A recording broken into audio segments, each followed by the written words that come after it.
Hey everyone, welcome to the Hey Hannah podcast. I'm your host, Dr. Maya Fields, but to my friends and those who know me well, I'm just Maya.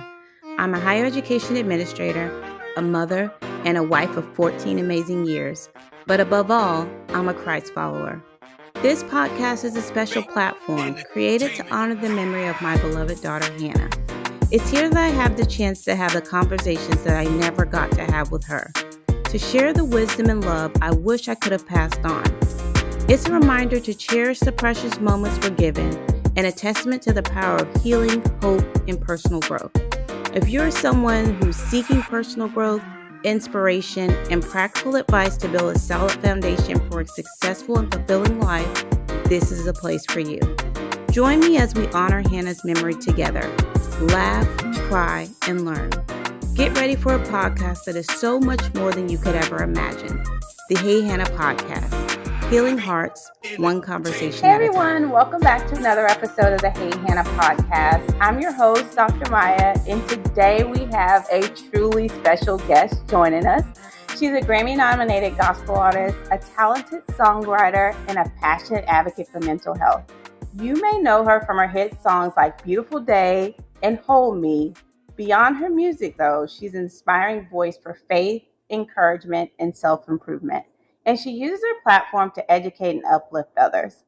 Please join me in welcoming the incredibly gifted Jamie Grace. Jamie, thank you so much for joining me. I'm so excited to have you here.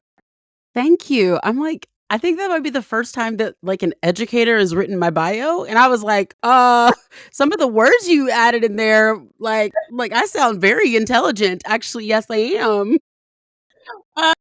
Thank you so much. Amazing things that you've accomplished. That was going to be my first question for you. How does it feel to hear back some of the things that you have contributed positively to the world? How does it feel to hear that about yourself? I don't think anyone's ever asked me that question before. It's weird. But it's a good weird. It's definitely not a weird that causes me to push back. I used to sometimes I'd hear musicians say things like, oh, that's humbling to hear that about myself or whatnot, and I never really knew what that meant, but it's just kind of wild to sit and think like, whoa, that's my life. Okay, that's weird. Okay, oh yeah, that is me, right? And then to be honest, it's also just really special, because part of it just feels like my job. Like part of it's just like, oh yeah, that's what I do at work. But then it is incredibly special to hear things that have nothing to do with my job and to hear things that reflect my character or my family. That always just kind of makes me go like, yeah, we're doing good, guys. look at us. I'm proud of us. So yeah. Sometimes we need to do that, though. Just kind of sit a minute and realize some of the things that we've contributed. Because I think it's very easy to go into areas that you don't feel, you feel kind of inadequate in. But sometimes it's hard to realize, you've done some amazing stuff and God has put some awesome gifts in you. And yeah, you're using them. And so it's wonderful to be acknowledged for that when you can. So absolutely. Again, glad to have you here and excited to jump into some conversation with you. So I will ask you one of my first questions. Can you share with us how your journey in faith began and how it has influenced your music career? Yeah. I had, I guess, I wouldn't say too cliche, but kind of sort of cliche in a positive way upbringing. Pastor's kid, homeschooled. I grew up in a small town outside of Atlanta called Lithonia, Georgia. If anyone's familiar with the Southeast, it's my dad's church is in Stone Mountain, Georgia. So I grew up in a small town, really close to my mom and my dad, and I have an older sister named Morgan. And I grew up knowing very much who Jesus was, the concept of faith. And I also had quite a bit of awareness of other faiths and, just culture and context and all that. Again, being a homeschool family, we were always learning something about something. But when I was about 7 years old, I knew for a fact that I was in love with Jesus, and I knew that it was also more than a feeling, but also very much a choice that I wanted to make to follow Him. And so I gave my life to the Lord at 7, and I've just been, walking that journey since. I'm an old 32 now, so I've come a mighty long way. But yeah, I mean, as far as it influencing my music, the irony of like what um a lot of times what how my faith influences it, but I don't well, I'll just say it this way. A lot of times my upbeat songs come from some of the darkest places. And I think that honestly that's how my faith influences my music, because it's this choice to still be honest.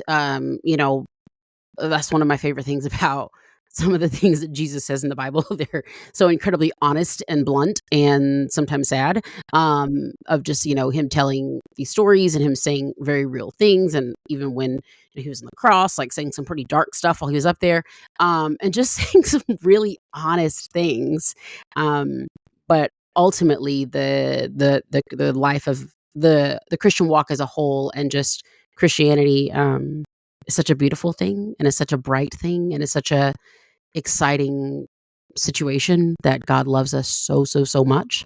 And I feel like that I hope that reflects in my music, is that, um, you know, I do not shy away from the fact that life is hard and I've faced some really frustrating stuff. But I try to bring a brightness to my songs and a joy to my music that kind of reflects what the other side could just possibly be. So, Absolutely. And I really admire your bravery, as you alluded to, you face some tough things and life is hard.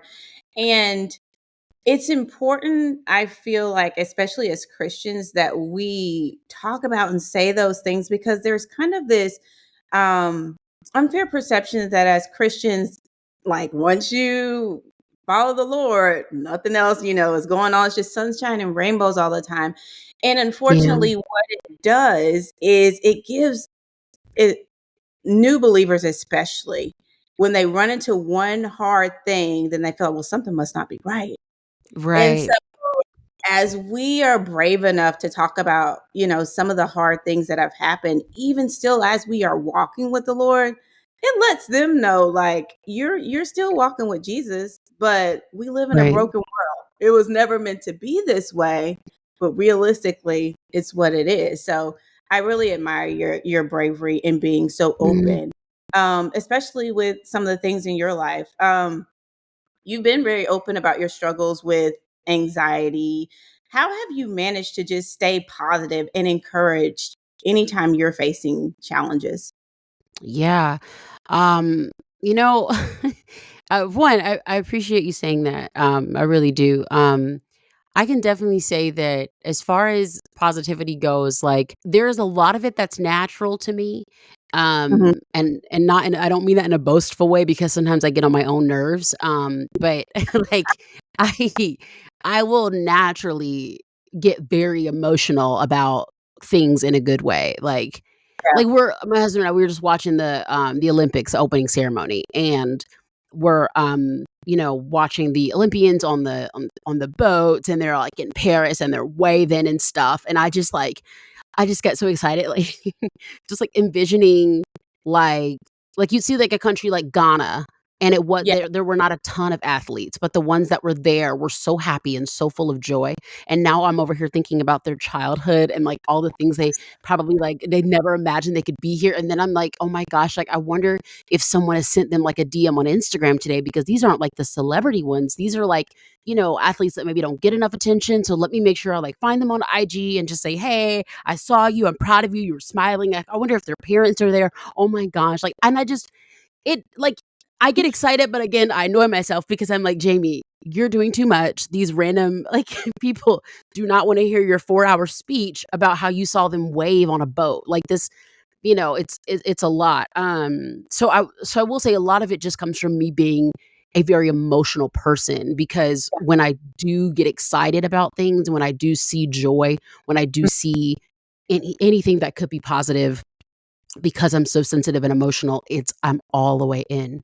Yeah. The flip side of that, as you can imagine, is that when I'm a little bit sad, um, I am a very lot sad, and it's very easy for me to go to a very dark place. It's very easy for, um, my natural instinct of when sadness presents itself, that it is very heavy and it is very difficult to get off and to get out of, and so a lot of times, my positivity is my natural inclination, but a lot of Mhm. times it is a very conscious choice, um, because I know what could happen on the flip side of things. I know, what could happen if I'm not actively looking at the positive option or the potential positive outcome. Like if something happens parenting wise and I'm learning something new about being a parent, because I've only been a parent for a few years, and I'm having a moment where I'm like, oh my gosh, like this is really hard. I'm really stressed out. I don't know what to do, yada, yada, yada.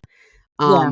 A lot of times, even better than solving the issue for me is to literally just walk away and thank the Lord that I am a parent, Yeah. and find the positivity in that, because I know what sadness and what heaviness does to me, because I Mhm. am very sensitive, because I do have an anxiety disorder.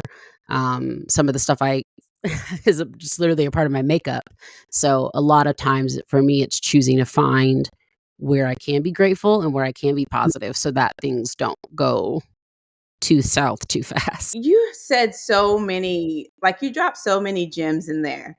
Um, have you always been aware of, and I say guardrails, I don't know what the official word would be, but when I say guardrails, like, you feel like the parameters you set for yourself, because if I go this far, it's going to be a lot tougher to pull myself up. Have you always recognized that in yourself and figured out a way to still thrive? Like, okay, I can't go that far. I can let myself Mhm. feel these emotions now, but I need to go ahead and find, identify the joy in my life so I can continue to move forward. Um, Thank you. I would say I have definitely been aware of that for most of my life. Mhm. Do I always operate in that? Is the question. Um, but yeah, so when I was diagnosed with generalized anxiety disorder, at age 11, in addition to Tourette syndrome and OCD, and ADHD. I was like, "What's the other one?" I was like, I know there's the irony of forgetting that one.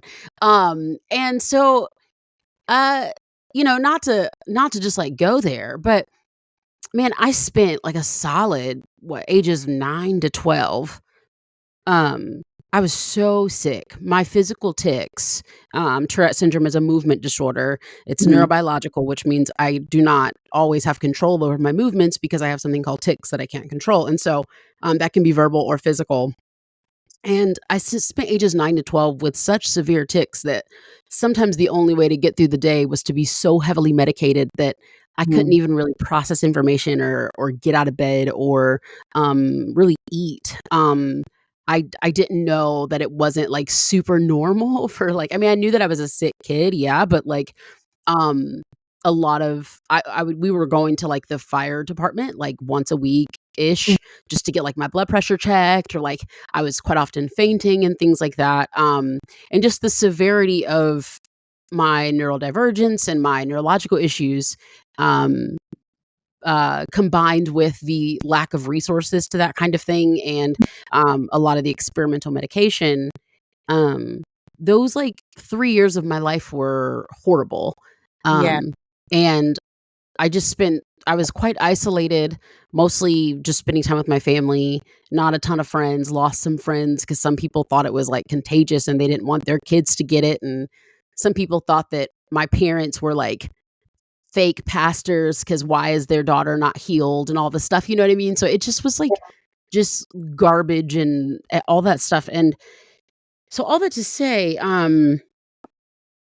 when as I've gotten older and as I've found that there are things in life I can control, uh, I hold tight to those Yeah.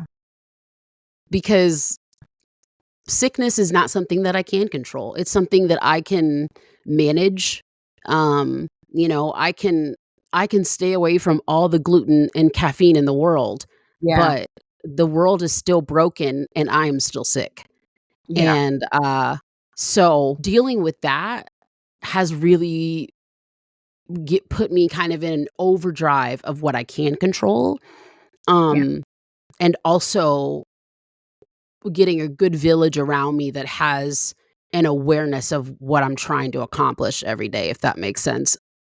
Absolutely. Making sure that like my close people, my husband included, that they know that I'm actively trying to pursue not only joy but life, um, peace, breathing at a non anxiety driven pace. Yeah. Making sure that they're aware that that's what I'm trying to achieve as well, Mhm. um, just so that I have that accountability and that support, but yeah, I think so, and then to kind of answer the second part of that when I was kind of semi-jokingly like, "But do I always choose it?" The other the other side of that is, like, I can be super aware of, like, "Oh my gosh, like, this sad thing happened." I Yeah. feel myself getting depressed, I feel myself pulling away from my friends, I feel myself crawling into bed, I feel myself canceling appointments. I feel this stuff happening, Yeah. and I know I should choose better, and I know I want to choose better, but that doesn't always happen, whether it's my control or not, depends on the situation. But crawling out of that on the other side is exhausting. Yeah. So, I'm like, as much as I can prevent these anxiety-driven shutdowns, I try to prevent them because, oh my gosh, sending that text, and maybe this is too niche, but sending that text to your friends, "Hey, boo, I was hiding for 3 days.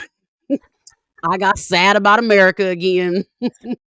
I have had nothing but DiGiorno for 72 hours." Like, Oh, man. crawling out of that again is Yeah, exhausting, absolutely. and so I'm like, I don't wanna do that.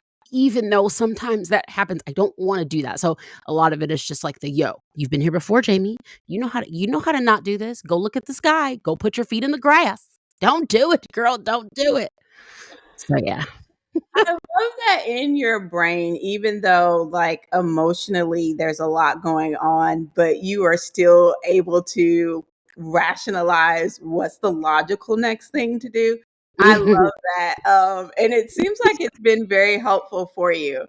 I remember after losing Hannah, I would go to church and I promise every worship service, I'm just like, "Ah," the whole because you're Mm, singing about I mean, just being completely honest, it was such a conflict sometime to sing about all the goodness of God and mm, like, oh, he's a healer and he is, and he's a waymaker and he is, but then you're feeling like, mhm, yeah, but this thing, and so I remember one Sunday in particular, and I'm just praying, and I remember the prayers like the Holy Spirit was saying, almost like as if he was interceding on my behalf because I was losing the words.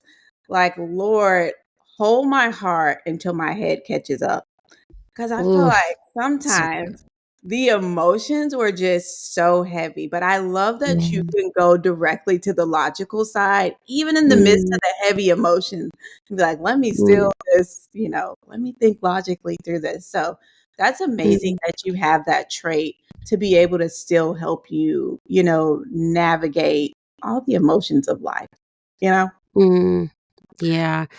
I totally, I empathize with you when you were saying about just the being in church and singing about the positive things of God, and just kind of struggling through it, 'cause I just I mean, I don't have any, like like, wisdom or anything, but I'm just like, I feel that completely, 'cause yeah, I tend to be, and don't worry, I'll behave, but I tend to be, like, super, like, opinionated about, like, the cultural sensitivity of church to broken people and broken times, um, and just always, like I had to, like, start stopping myself when we were searching for churches, like, we moved back to Atlanta a couple years ago, and, um, I had to stop myself from, like, mentally checking off in my head, like, if I would hear something from the pulpit and I'd be like in my head, I'd be like, "But what if someone's going through a divorce right now? That probably hurt their feelings."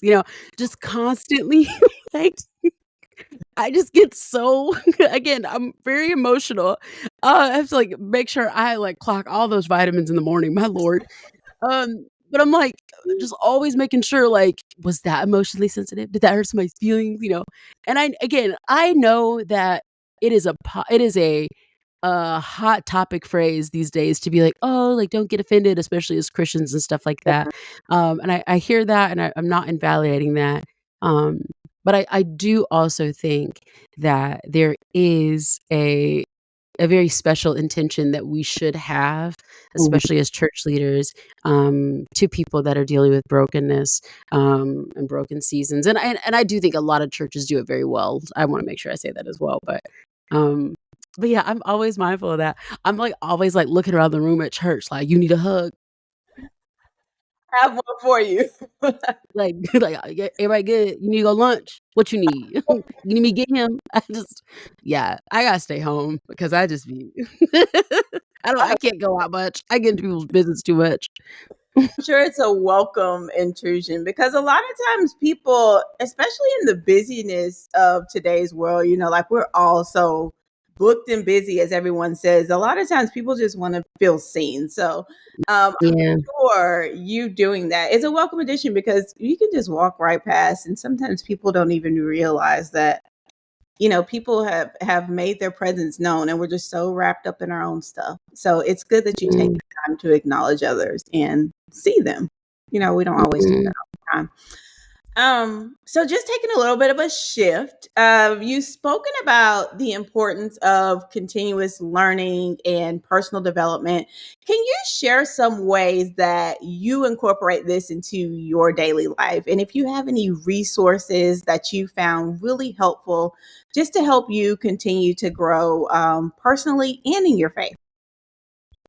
When you say personally, do you mean as the overall personhood or, like, just, like, wellness? Or you mean just, like, all the things? All the things, just anything that immediately comes to mind. Because sometimes when I think personal growth for myself, maybe my perspective has shifted. I've become a lot more sensitive since going through tougher things myself about other people being sensitive about things. And I feel like that's a growth aspect for me. My vision has changed, my perspective has changed. Yeah, So really definitely. just anything in that sphere where you feel like I'm becoming a better Jamie. I mean, this is, like, kind of yeah, I mean, I guess this counts, and it's kind of a little bit more of, like, the very practicalness of, like, education, Mhm. but we're homeschooling our daughter, and so, I mean, I'm learning every day.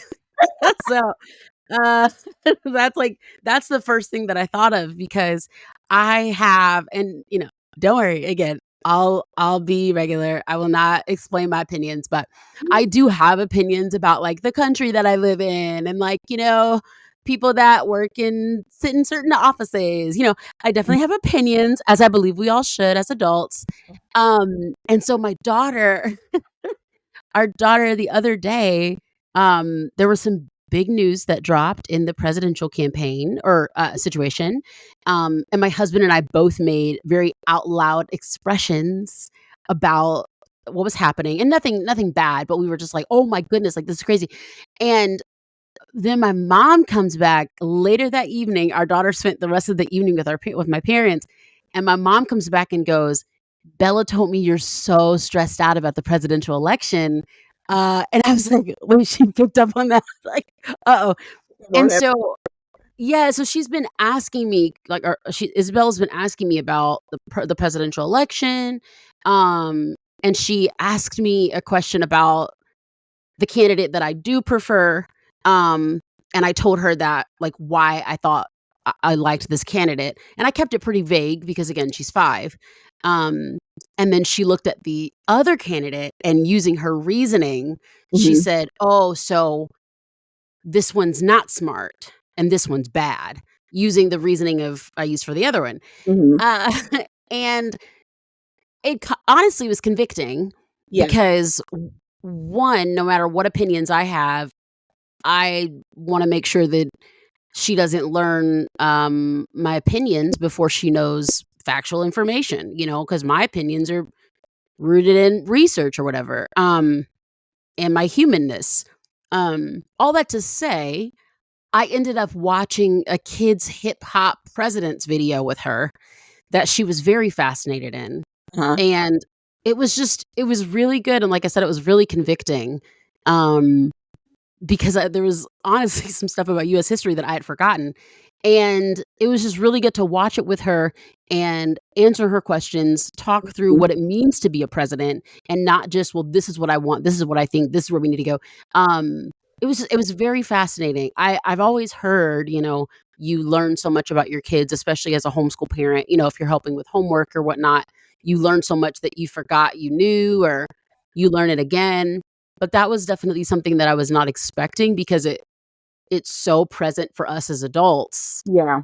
that I'm forgetting, like, there's, like, some foundational stuff that maybe I even need to go back, um, and research, so that's one thing for sure. I mean, we watch a lot of animal documentaries, that I'm, like, super fascinated in, learning a lot about how to make slime, so everything is very much kindergarten, 1st grade education for me right now, and it is, except math. I do not do math. My parents and the internet lady, they teach math. I refuse. Um, but yeah, everything is very much like I'm I'm every day I'm knee deep in kindergarten, 1st grade education. Oh man, it's so fun to see the world through their eyes though, and you realize this is the first time that you've had a hot dog, or this is the Yeah. first. It's like, oh wow, it's so amazing. Yeah, like, I mean, she was literally like, "So, what's a president?" And I was like, "Dude, I really gotta teach this." Yeah, And it was a learning curve because I knew how to answer the way I wanted to answer, but I was like, "Mm-mm, I actually wanna teach her what this means and not what I think it means." So, yeah. absolutely. Oh, the joy of parenthood. What's been the most surprising thing about motherhood, and how has it impacted your perspective on life and your perspective on your faith? I like that question. I didn't like, I didn't know I was a patient person, so that's That, been fun to find out. yeah, Um, yeah, I'm still really close with my parents, and that's like a compliment that yes, they've shared it, but like it was one of those compliments where like, I mean, this is kind of a stereotype, but it is what it is. Where like my dad had like a dad to daughter like sit down, and he was like, "You're just so patient with her. I'm just so proud of you." And I was like, "Oh, this is like a real compliment. Like this isn't just like a like a that's fleeting sentence." like you really. Yeah, I was like, "Oh, y'all like see this in me." Um, so yeah, like that really blessed me. Um, and means a lot because I don't think I've ever thought of that sounds horrible. I don't know if I've ever thought about being patient. I mean, I'm the youngest in my family, so I just be out here living life.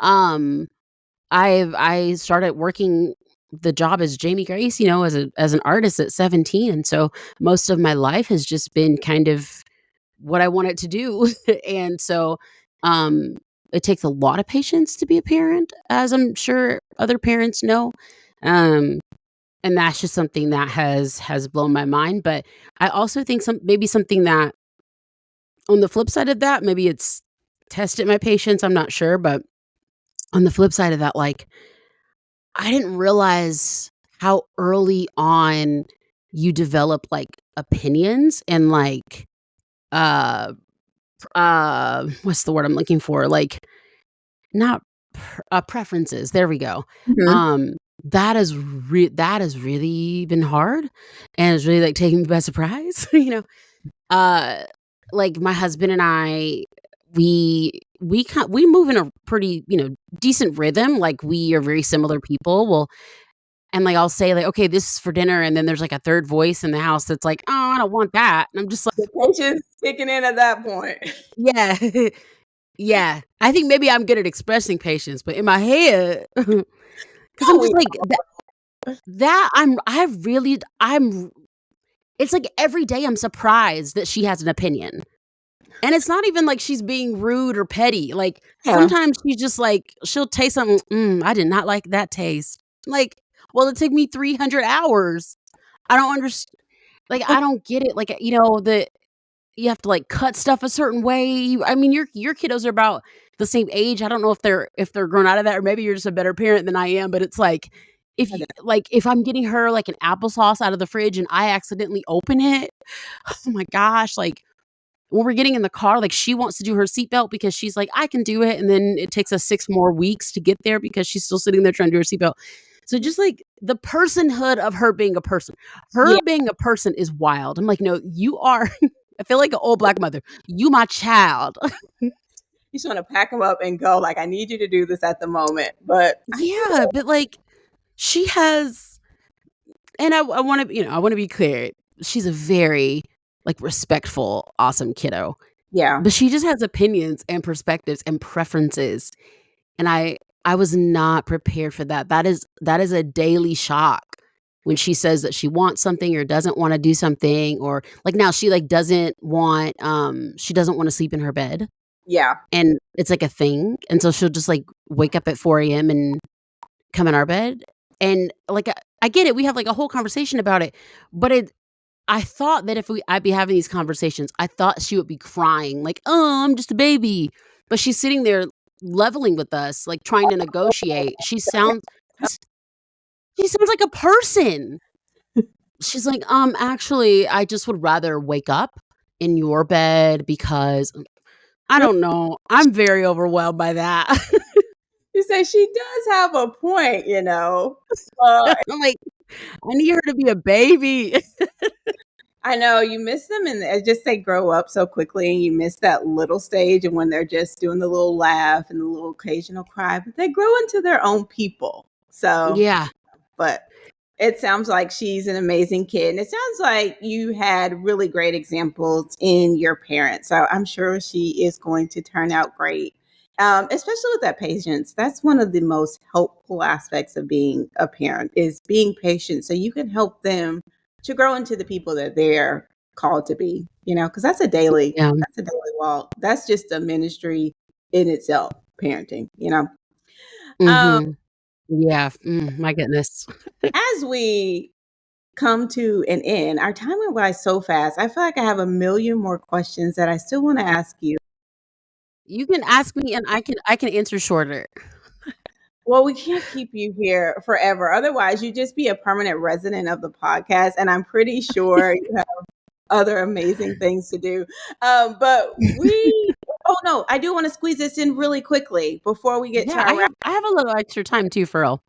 Okay, awesome. What other projects do you have coming up and what new things do you have in the works? Yeah, so I have on like right second week of August, I have a new song coming out called Follow You. Mm, I'm really excited about that. And so yeah, I wrote it like years ago uh-huh, for a friend of mine that was that had quit her like kind of traditional job and jumped into something creative.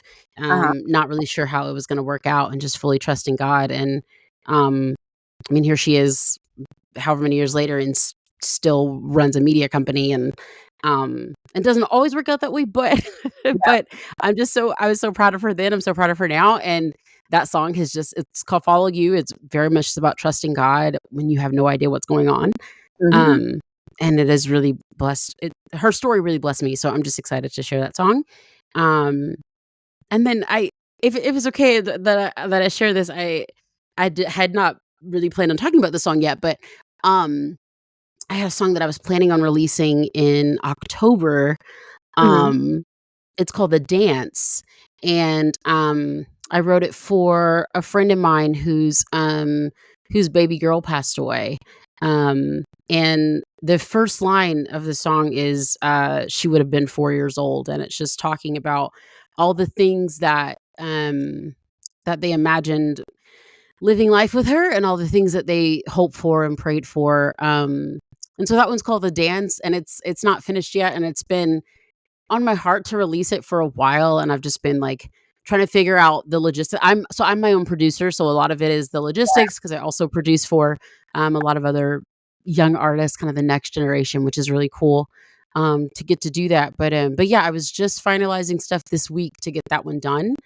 And then this conversation with you is happening, and I was just, I don't know, it was kind of sweet. So, um, yeah, but so I just have a few that's follow you, and then the dance later this year. I'm just really, again, I have a lot of big feelings, and I just really, I think that sometimes music can help kind of carry through a lot of the heaviness and stuff that we might carry. And so, Yeah. so yeah, that's kind of what I've been working on these days.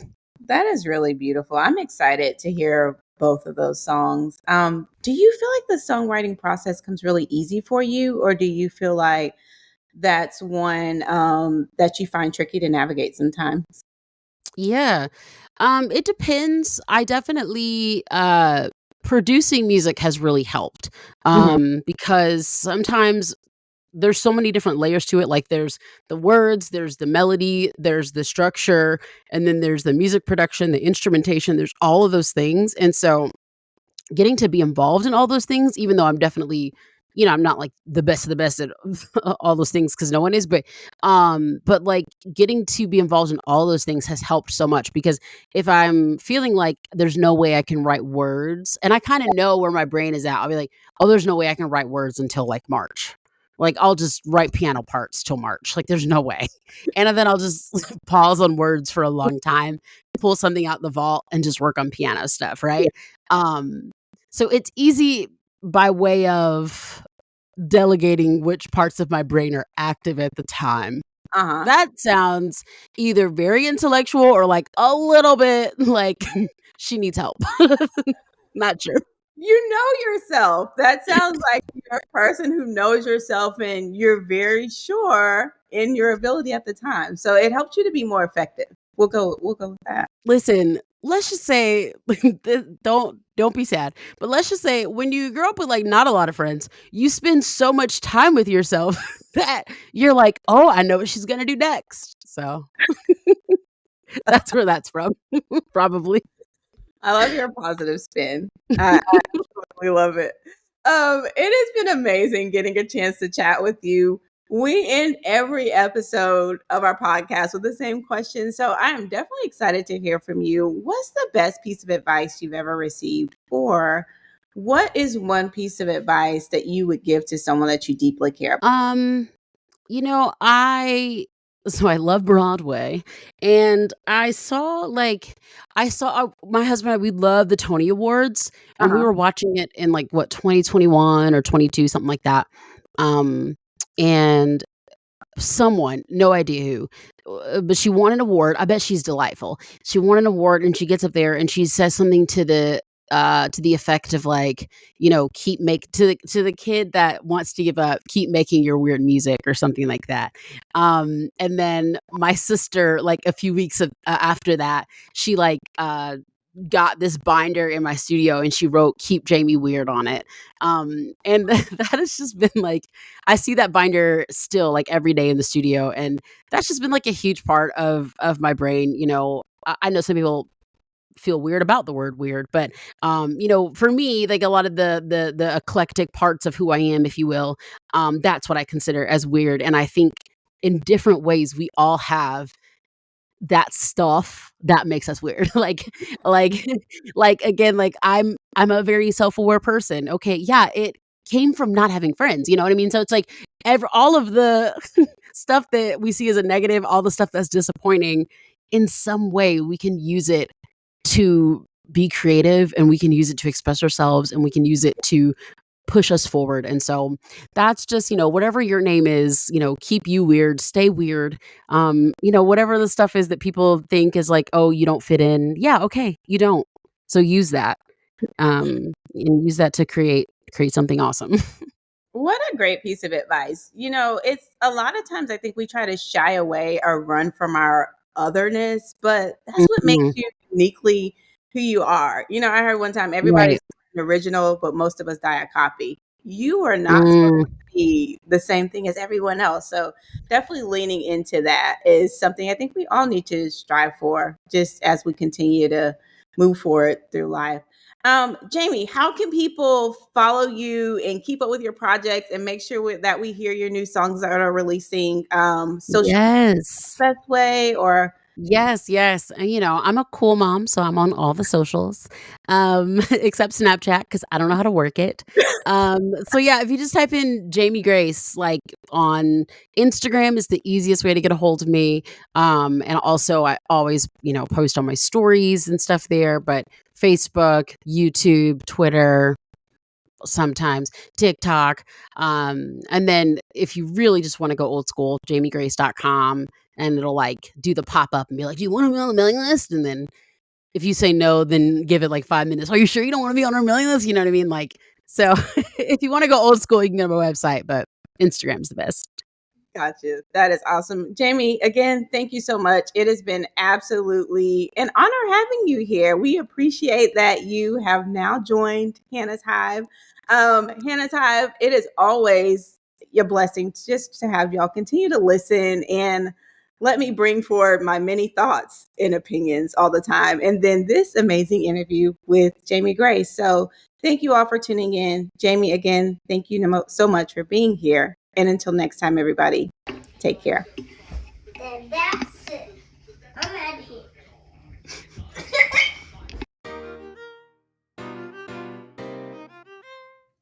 Thank you so much for joining us on this episode of the Hey Hannah podcast.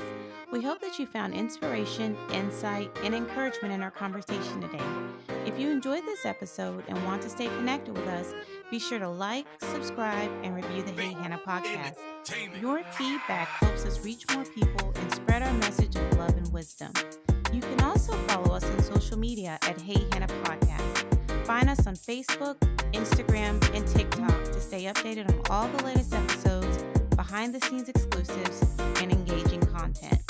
And for those of you who prefer the visual experience, catch the video versions of our podcast on our YouTube channel. Just search Hey Hannah Podcast and hit that subscribe button to never miss an episode. For even more Hey Hannah goodness, visit our website at www.heyhannahpodcast.com. There you'll find updates, bonus content, and join a community that embraces you with open arms. Your continued support truly means the world to us. Together, let's spread love, share wisdom, and honor every precious moment. Because here at Hey Hannah, we believe that life is meant to be lived well. Remember, a new episode of the Hey Hannah podcast is released every Wednesday, so mark your calendars and be sure to tune in. Thank you again for being a part of Hannah's Hive. Until next time, take care.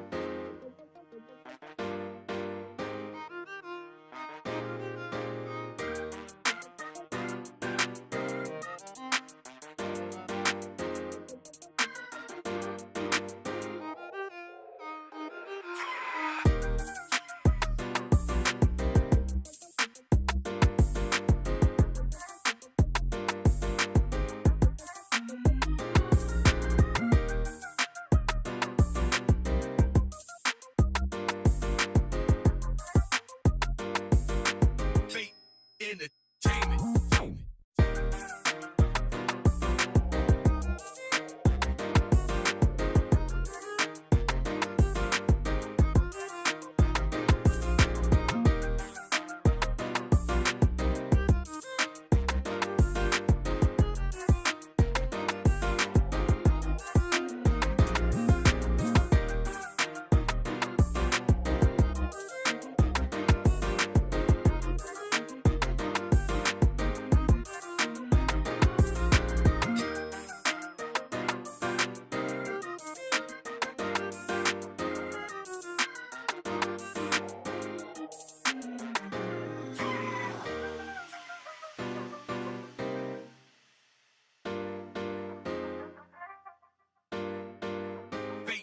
Entertainment.